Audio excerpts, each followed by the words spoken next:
What's up, everyone? It's time for more Did You Know Zeroscape. This time for Virtue's Last Reward. And VLR is incredibly long, so let's not spend too much time on the intro. I'm adding needless filler. Buy me a root beer float!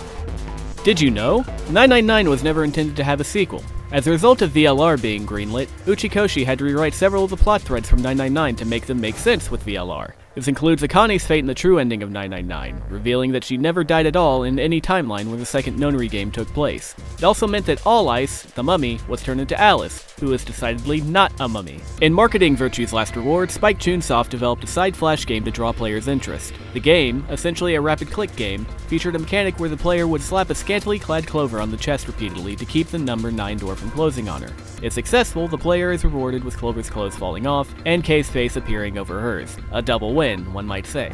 As a method of defraying costs, Spike Chunsoft also planned to develop both Virtue's Last Reward and Zero Time Dilemma simultaneously. Unfortunately, since VLR undersold expectations, Zero Time Dilemma did not make it to the market until much later. The localization of VLR also saw some cost-conscious measures. In the European release of VLR, there is no option for English audio voice acting, and players are stuck with the original Japanese. Only the North American release had the option for dual audio voice acting. Virtue's Last Reward released in North America in September 2012, immediately after the devastation of Hurricane Sandy. As a result, Spike Chunsoft offered to resell replica bracelets that had been included as a pre-order bonus on their website, with all profits for these website sales being donated to the American Red Cross.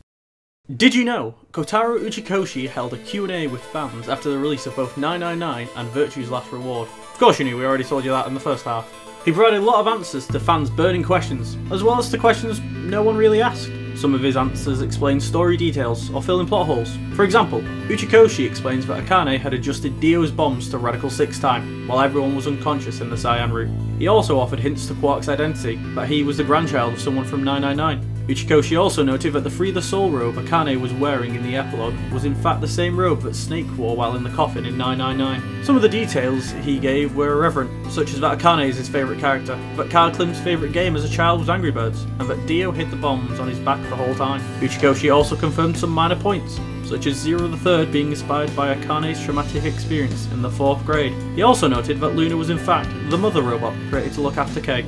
One of the more disturbing things that was cut from VLR, according to Uchikoshi, was Dio's alternate plan in the route where he handcuffs Clover and Tenmyoji. Uchikoshi said, well, originally Dio was planning to do something even more messed up to Clover, but our president said no to that idea for ethical reasons, so that scene was cut. Did you know? The golden files in each puzzle will give the player inside knowledge about the game. The gold file in the laboratory gives the player insight on the Quark's signature helmet. According to the file, Quark keeps his personal snacks in those large side pouches. Tenmyoji has gathered a collection of videos called Grandpa Videos. Their content isn't really explicit per se, but they still aren't appropriate for someone of Quark's age. It should be noted that the term does not imply the videos have grandpas or grandpa-like actors. Gentle points and EUs are actual units of measurement. Even though they were mentioned only once in the game, they're explained in further detail. Gentle points are the measure of how much a gentleman someone is. Erotic units or EUs measure the overall attractiveness of a person. Ronald Knox, a mystery writer from the UK, published 10 rules that all mystery writers should follow.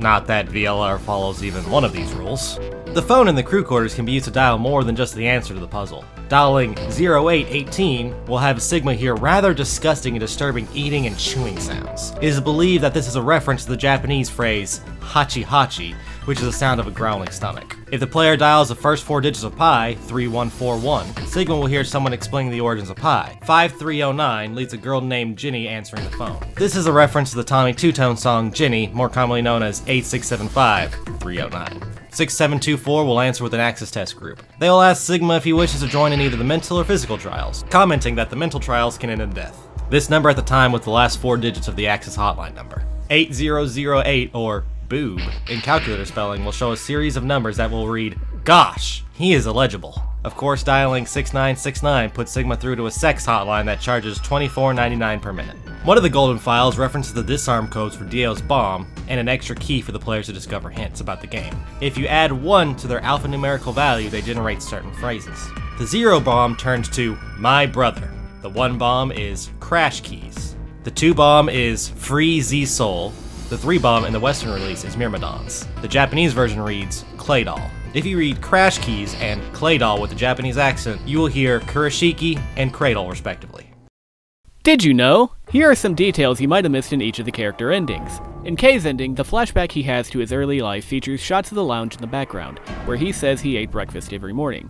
If you pay close attention to Kei's armor when he rests on the couch, you will also find that at one point his bracelet is absent from its normal place, since Kei got out of his armor in order to kill Dio. In Tenmyoji's ending, the reason Tenmyoji betrays Sigma is that he recognized Sigma's old face as Zero Senior's in the hologram in the director's office, hence why he looks directly at Sigma while saying, I know exactly who Zero Senior is. In Dio's ending, Phi, Sigma, and Dio presumably go to another rhizome on the moon, where they continue to live among the survivors of the Radical 6 catastrophe. In Clover's ending, everyone except for Luna, Kei, and Quark is known to be dead as a result of Radical 6. Luna probably did not actually die, since she is a golem.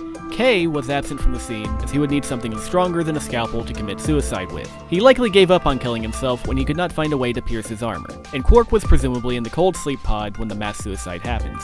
In Phi's ending, Akane's identity as Kei is foreshadowed a few times. The first hint is that the old woman never appears in the Cyan timeline, hence why Dio resorted to planting the bombs. This is the only timeline in which Dio votes ally in the first round, presumably to be more cautious and to not attract attention. There is also a scene in the warehouse where Kei enthusiastically asks Tenmyoji if he has an interest in Clover, while making a very girlish expression. Luna's identity as a golem is also foreshadowed throughout her route. During a conversation in the Golem Bay, Luna expresses a strong interest when Sigma goes to de-pants the inactive golem, including wondering if there will be a hose underneath his boxers. The fact that Luna consistently votes allies can likewise be interpreted as her being a golem, since as a robot, she is unable to harm other humans in accordance with Asimov's first law of robotics. Otherwise, any vote she makes may default to ally, since she is not actually allowed to vote. This is not because Luna is a robot, rather because she is a woman. The final epilogue, in which the player takes on the point of view from Kyle's body, is only available if they get all of the golden files. This ending was added late in development, as the original ending of humanity being wiped out was deemed as too depressing, since the Japanese release took place shortly after the 2011 Tohoku earthquake